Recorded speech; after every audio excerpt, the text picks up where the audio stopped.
Bem-vindo ao nosso podcast. Um bate-papo descontraído, com muita informação de qualidade.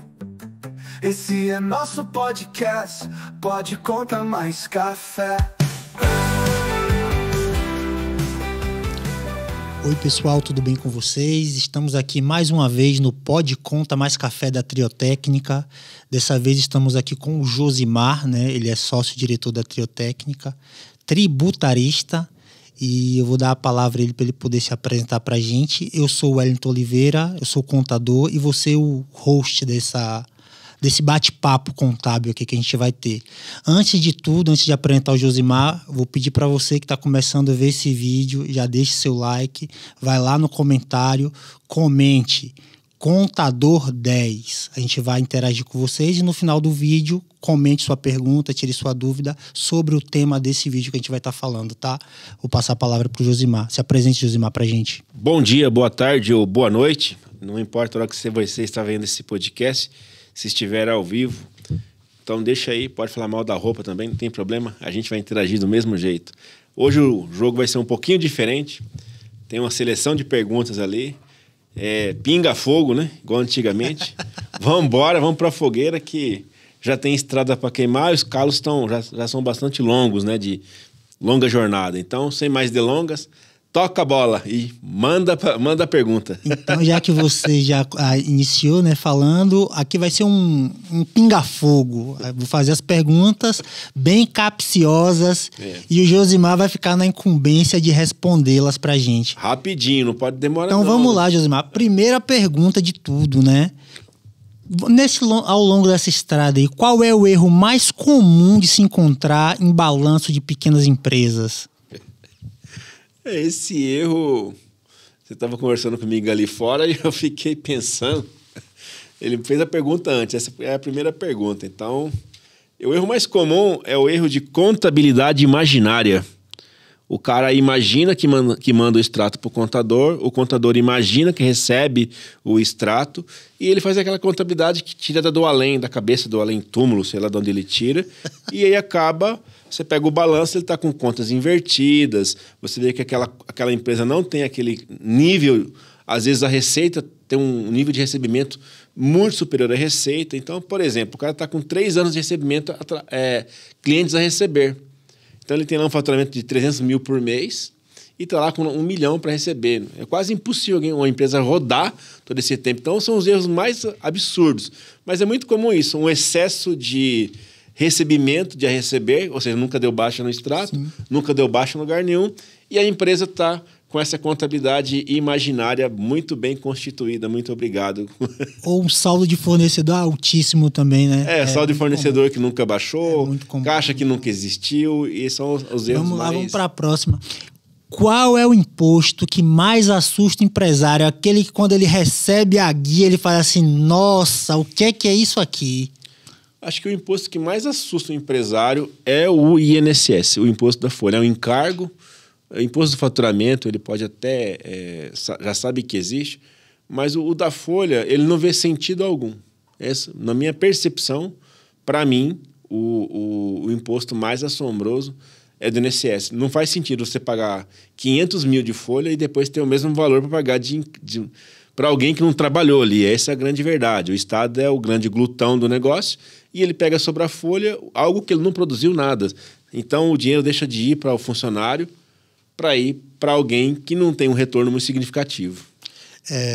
Lucro presumido ou lucro real? Qual assusta mais? Depende. Aí tudo aqui é intencionalidade. Depende, não dá para falar qual assusta mais. Em termos de obrigação, o cliente, a empresa, ela tem o mito de que o lucro real é mais complicado de trabalhar. Realmente, você tem que ter um controle maior. Exige ali um esforço, uma conformidade maior. Não vou falar em compliance, uma conformidade maior. Mas o resultado é muito melhor. Assusta por conta disso. Então, para escolher, assusta mais lucro real. Mas depois a gente pode falar que o simples também não tem nada de simples, é muito complexo. Mas assusta o regime, é o lucro real que assusta bastante. Por conta dessa conformidade que deveria ser o mínimo que a empresa deveria ter para poder sobreviver. Ter uma holding ajuda a pagar menos imposto ou ajuda apenas a dividir a herança? A holding ajuda para as duas coisas. Ajuda a pagar menos imposto na herança, ajuda a pagar menos imposto no dia a dia, se for uma holding patrimonial, uma holding que faz ali as operações. É uma holding imobiliária, o nome não é esse, mas poderia ser chamada assim. Então, com o planejamento adequado, a transferência do patrimônio, ela é mais vantajosa tributariamente falando, tanto na constituição da holding quanto na gestão dos ativos. Inclusive, com reforma tributária, a gente já pode falar isso, teremos uma grande novidade. As pessoas que têm alguns volumes de aluguéis, de 20 mil para cima, 3 imóveis, já vão pagar IBS e CBS como se fosse uma empresa. Então, nesse sentido, vai valer muito a pena você olhar para agora e falar que tipo de negócio eu tenho para minha aposentadoria e talvez seja melhor constituir uma holding patrimonial para poder administrar esses bens e pagar menos impostos. Porque aí nem crédito eu vou poder pegar. Eu só vou pagar o IBS e CBS sem tomar crédito, sendo uma pessoa física. Vamos fazer um comparativo aqui. Transportadoras e escolas pagam impostos de forma semelhante? São os mesmos impostos ou são impostos totalmente diferentes? Totalmente diferente. Tem os mesmos nomes, mas a forma de apurar são distintas. É no regime diferente. Transportadora no lucro real pode ser que seja mais vantajoso do que no lucro presumido. Pode, mas não pode. Eu tenho certeza que escola no lucro presumido é um erro. Não tenho dúvida disso. Escola no simples pode ser uma vantagem. Então, assim, olhando, sempre tem diferença porque são atividades diferentes com escopos de resultado e de operação diferente. Então, uma escola tem muita antecipação de mensalidades e essas antecipações elas têm um tratamento diferente no lucro real. No lucro presumido não seria assim e a gente tem várias... No simples também não seria dessa forma, então é totalmente diferente. Eu estou no presumido, mas se você não olhar a atividade da empresa, você não consegue ter uma visão se é bom ou não ela está naquele lugar. E aproveitando que a gente está falando de olhar a atividade, planejamento tributário, você que é tributarista, é economia ou risco calculado?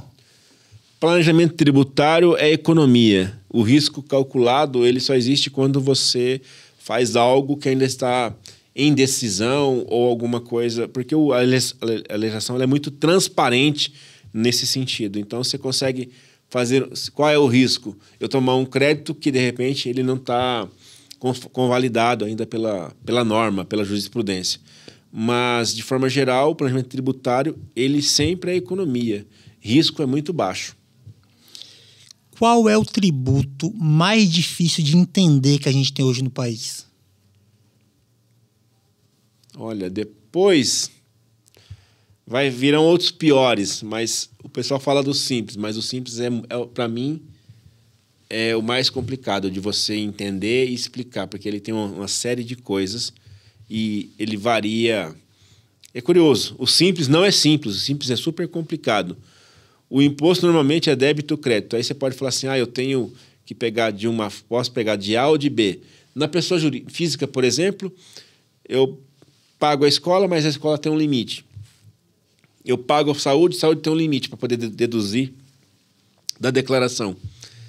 O simples não tem isso e você paga sobre a atividade, às vezes você vai ter uma retenção de INSS ou de ISS, que no simples não está afastada, e aí ela não é tão simples. Você era para ser um único regime, ele acaba não sendo. Então você paga um DARF e ele é unificado, só que pode ser desunificado, então não tem muita lógica.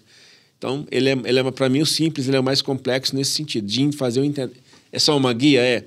Mas se você explicar no cerne mesmo para o empresário, o negócio não é tão simples de explicar, porque tem vários impostos ali, vários senões. Sim.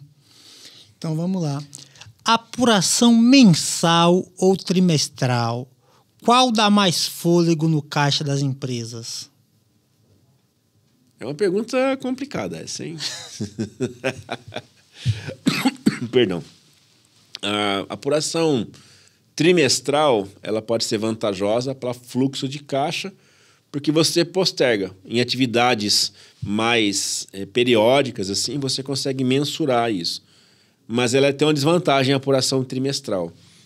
Se der lucro no primeiro prejuízo no primeiro trimestre, no segundo, e der lucro, e no conjunto todo tiver 0 a 0, você vai pagar imposto.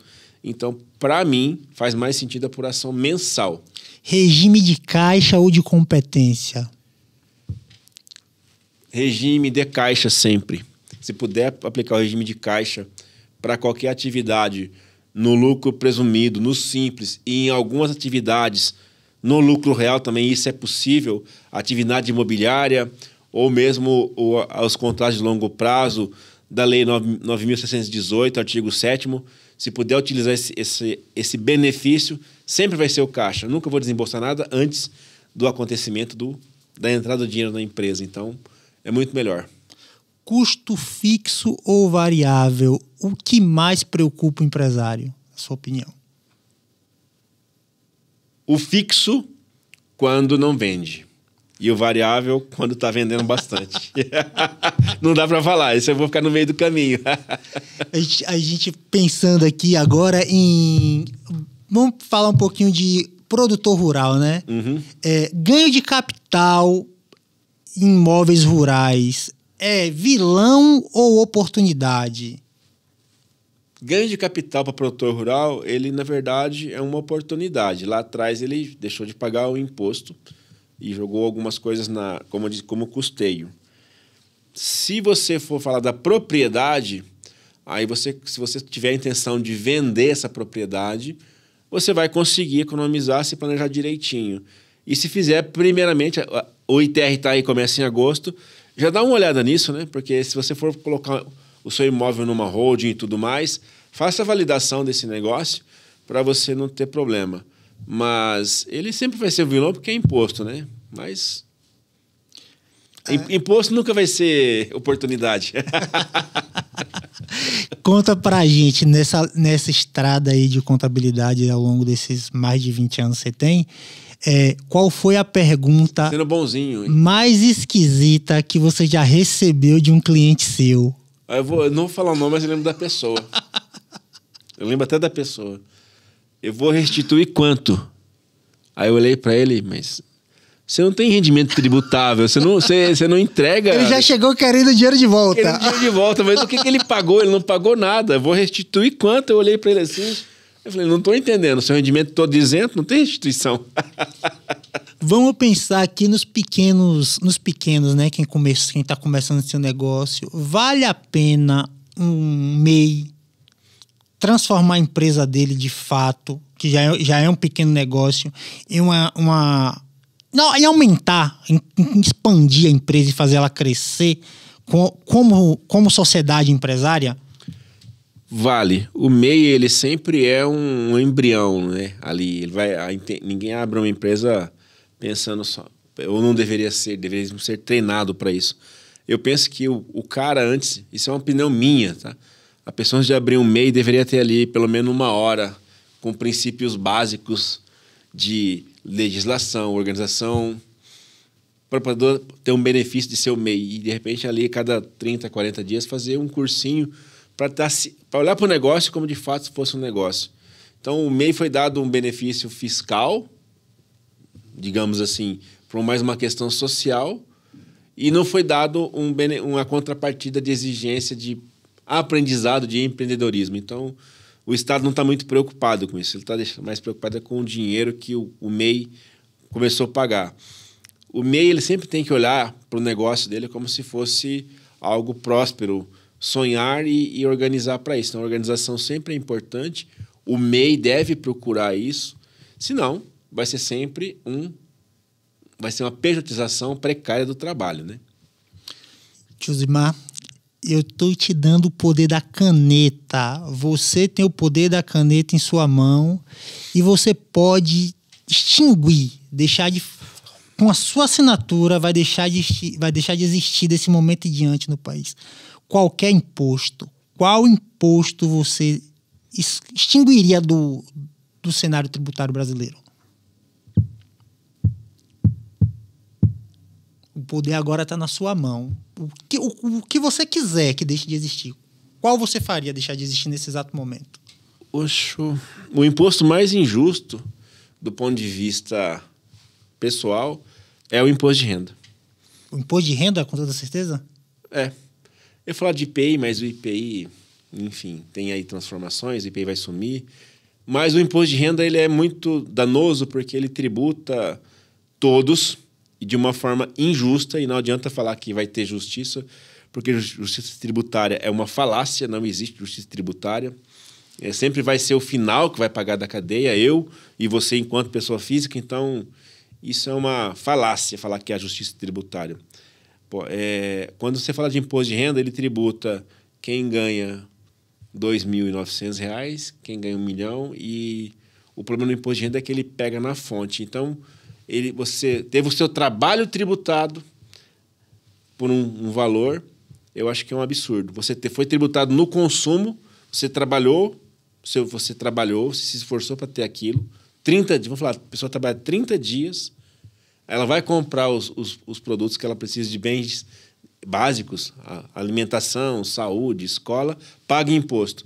E sobre aquele fruto, daquele esforço que ela tem que pagar imposto de renda. Então, não tem muito sentido para mim esse imposto. Ele é um imposto totalmente irreal, porque ele não é pelo exercício do trabalho no consumo. Ele é um imposto pelo resultado de uma coisa que envolve muita energia para você produzir. E você dividir alguma coisa. E é imposto. Pior, não é contribuição, ele é imposto. Então, ele não tem destinação muito...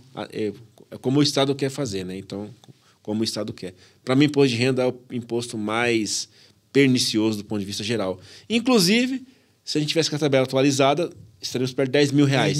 Quem estaria pagando isso? Quase ninguém. Então, é um imposto que o uso é muito indevido e injusto hoje no país. E aproveitando que a gente está falando de imposto parcelado, alívio financeiro para as empresas ou bola de neve? O que é que você acha? Alívio financeiro. O imposto ele tem uma carga muito grande e toda empresa tem sazonalidades, tem dificuldades. É um organismo vivo, é um organismo social. Então, quando você fala de parcelar imposto, não quer nem dizer que a pessoa foi má gestora.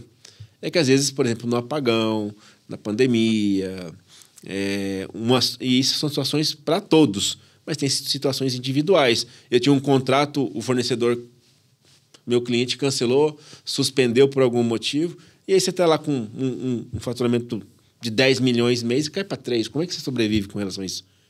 Só segurando o imposto, porque o imposto é o primeiro que vai acabar, inclusive, com a reforma tributária, que é uma coisa que isso vai dar muita dor de cabeça. Mas se sobreviver assim, em cima de imposto, vai ser algo que o empresário vai ter que aprender a não fazer mais. Porque lá na frente, o imposto, o Estado vai ser meu pirão primeiro. A gente nem sabe como é que vai acontecer isso. Hoje o empresário ele usa o imposto no fluxo de caixa. No fluxo dele, de caixa, exatamente. Ele vai ali, ele recebe o imposto, vai pagar no dia 20 do mês seguinte. Então, ele está ali com fluxo, no mínimo gerou 20 dias com aquele dinheiro no caixa. E ele vai ter que desaprender a fazer isso. Contabilidade consultiva é luxo ou necessidade para os empresários? Para mim, todo contador deveria ser consultivo. Então, o nome é pleonasmo. Não tem assim, contabilidade consultiva. A gente colocou o nome para vender um produto, um marketing, mas se o contador for realmente contador de formação, ele sempre vai ser consultivo, independentemente de estar no contrato dele aquilo ou não. Aí tem níveis de consultoria. Alguma coisa você faz no nível, você não cobra. Vai subindo a exigência, obviamente o contador tem que ser mais especialista e aí ele tem uma remuneração sobre isso. Contabilidade consultiva não existe. Contador já é consultivo. Josimar, tem o vilão de todo empresário, a vilã, na verdade, né? A bendita da nota fiscal. Nós contadores, de um modo geral, falamos muito, emite a nota fiscal, emite a nota fiscal, emite a nota fiscal, mas se não emitir, o que acontece? Bom, você vai ter vários problemas. O primeiro problema é que vai ter um descompasso entre o que passa pelo seu caixa e o que vai ser declarado à Receita. Você pode ser travado nisso. No Simples, principalmente, as pessoas acham que o Simples está fora da margem, é um campo de fuga, e na verdade não é, para você não emitir nota.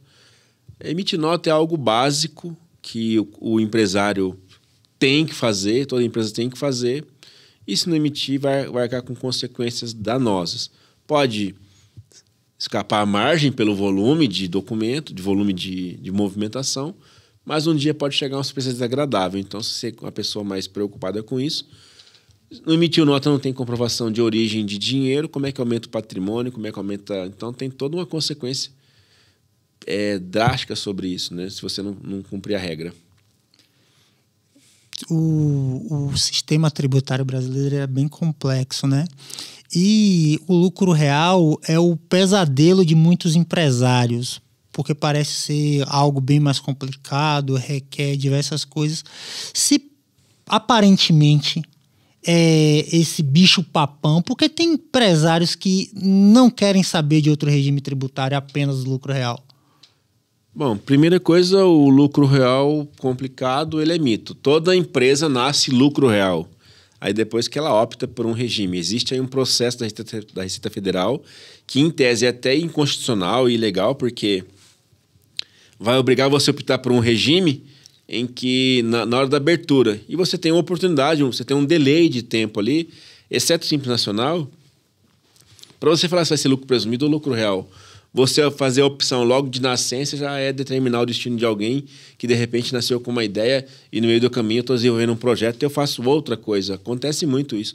Você abre uma empresa, às vezes, uma incorporadora, por exemplo, e, de repente, você fala, não, mas não está dando muito certo isso aqui, vou mudar pelo caminho e aí eu vou crescer lucro real. Eu mudei a ideia no meio do caminho, então não tem muito sentido. O lucro real, ele é mais exigente no termos de processo. Mas o empresário deveria... Isso seria uma coisa muito benéfica, porque exige um esforço maior de conformidade e a pessoa acaba se habituando com isso. E quando ela se acostuma, ela percebe que não tem como... É o melhor regime para você pagar menos imposto. Se a contabilidade for bem feita dentro do regime do lucro real, esse ano tivemos um caso de que a economia gerada de imposto foi o lucro da empresa. Ele manteve o dinheiro no caixa. Então, o resultado daquela operação se fez presente por conta de ter trocado o simples pelo lucro real. É regra geral? Não. Tem gente que vende aí o lucro real como se fosse... Não é. Tem que fazer uma análise e verificar realmente se a sua atividade, sim, tem aspectos da atividade que vai falar assim, poxa vida, esse lucro real, aqui o lucro real cabe. Não, aqui se eu colocar lucro real, eu vou estar com problema. Então, nesse caso dessa empresa, a economia foi de 30%. Em relação a... 30% não, ela foi uma economia de R$300 mil. Então, em relação ao faturamento, deu uns 8% do faturamento. Tá. Aí pensando, né, nessa questão de faturamento... É que eu pensei na alíquota, 34%, aí falei um lucro. Tem muita gente que acha que todo o dinheiro que começa a entrar na empresa é lucro. E não é. Explica pra gente aí a diferença de faturamento e lucro, porque já conheço muita gente. Eu tive um amigo que ele abriu uma empresa de distribuição de água, e aí o dinheiro que entrava, ele achava que era lucro, e aí ele gastava, e aquele dinheiro não era lucro. Explica pra gente aí, pra quem tá começando a querer empreender, a diferença entre faturamento e lucro, porque... Isso é uma coisa bastante simples de explicar. Faturamento é o que você fatura. Lucro é o resultado das coisas sem o custo. Só que a gente tem um grande problema. É que às vezes você tem a venda de um período, o custo ali ele não existe, ele vai acontecer junto com o recebimento e as pessoas acabam misturando isso, achando que aquilo que está no caixa é um lucro. É muito comum, por exemplo, em atividades que você recebe antecipações, as pessoas estarem com muito volume no caixa. Então, o mercado, por exemplo, de produtos digitais é um desse. A pessoa faz um lançamento e aí ela lançou para 12 meses uma assinatura. Ela tem 12 meses para frente para trabalhar. A depender do produto, ainda vai ter custo. Então, a pessoa acha que aquele dinheiro que recebeu ali é lucro, e não é. Se ela projetar uma escola, recebe muitas mensalidades antecipadas. Aquilo lá não é lucro, ele está no caixa só. Então, é a primeira diferença mais prática para você entender. Mas se eu for usar um PJ, que é alguém que saiu do CLT, para virar um PJ, aí a confusão é mais fácil de entender. Ele acha que a empresa é a estação do metrô. O dinheiro passa ali, ele pode pegar o dinheiro para a conta dele. E para ser lucro, tem que um rito para ser seguido. Então, ele recebe 10 mil reais. Ele tem que apurar o resultado econômico daquele negócio. Aí o contador explica melhor o que é isso, mas basicamente assim, recebo 10 mil esse mês, eu tenho que esperar no mínimo virar o mês, se a nota for do mesmo mês, para que eu tenha líquido de impostos. Então, o lucro é um recebimento de faturamento que foi líquido de impostos e custos. E aí, para ser isento de imposto de renda, ele tem que ter essa formalidade intrínseca dele. Se não tiver, a Receita chega e fala assim, meu amigo, aqui a sua firma é a estação do metrô, o dinheiro só passou, o seu lucro não existe, ele é fictício. E tome tributação a 27,5% na pessoa física. Ou pior, pode ser tributado a 54%. Nossa, bem complexo mesmo, bem complexo. Exato. Josimar, esse bate-papo de perguntas e respostas aqui, se a gente fosse continuar ele, daria 500 perguntas, né? Porque são várias coisas que acontecem no dia a dia. E aí eu gostaria que você compartilhasse com a gente, nesse momento final, quais situações mais emblemáticas você já viveu ao longo da sua trajetória, assim, coisas que te marcaram e você ficou com o aprendizado até hoje? Confira e confira. A gente fez um parcelamento, isso, o primeiro refis, lá em 1999, acho que foi isso. E a empresa foi tributada, né? Depois aconteceram vários erros nesse sentido, mas a empresa foi tributada 2 vezes. Fez o parcelamento, e houve um equívoco lá na época, e aí havia cúmulo de débitos em duplicidade no parcelamento. Por outro lado, havia empresa que não havia consolidado todos os débitos. Então, você tem que conferir. Do meu aprendizado mais importante é que sempre tem uma segunda linha para você ler, sempre tem uma exceção para você pensar. A legislação brasileira não é simples, não quer dizer que as exteriores também sejam mais tão simples quanto, mas a brasileira é muito capciosa, então uma vírgula muda tudo depois no entendimento, na interpretação. Então, teve um caso que eu trabalhei de ICMS, eu tinha lá faz uns 30 anos isso, eu li uma linha e falei para o cliente, olha, a tributação é X, aí 2 parágrafos para baixo havia um senão, uma linha lá, então é importante a gente sempre estar se atualizando. O mais emblemático que eu lembro são esses 2, o duplicidade de parcelamentos, então é sempre bom. Agora, depois descobri pagamentos indevidos, e esse para o profissional contábil ler de novo, para ter segurança do que está falando. E ler uma terceira vez ainda. Exatamente. Se for o caso, na última vez, dá uma vistozinha. Josimar, muito obrigado por esse pinga-fogo, né? Esse bate-bola que a gente fez aqui. Peço a vocês que ficaram com a gente até o final, que deixem o like, né? Vá lá na rede social do Josimar, @professortributo. Vá no @triotécnica no Instagram. Deixe seu comentário aqui, sua pergunta, que a gente vai estar respondendo. E não esqueça, se você estiver vendo esse vídeo pelo celular, clicar no botão de hypar. Ajuda muita gente a fazer com que o algoritmo do YouTube entregue esse vídeo para mais pessoas. Obrigado, pessoal. Obrigado, Josimar. Obrigado. Até a próxima. Até a próxima.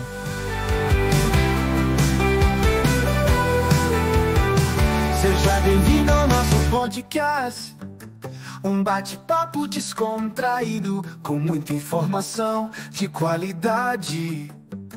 Esse é nosso podcast, Pode Conta Mais Café.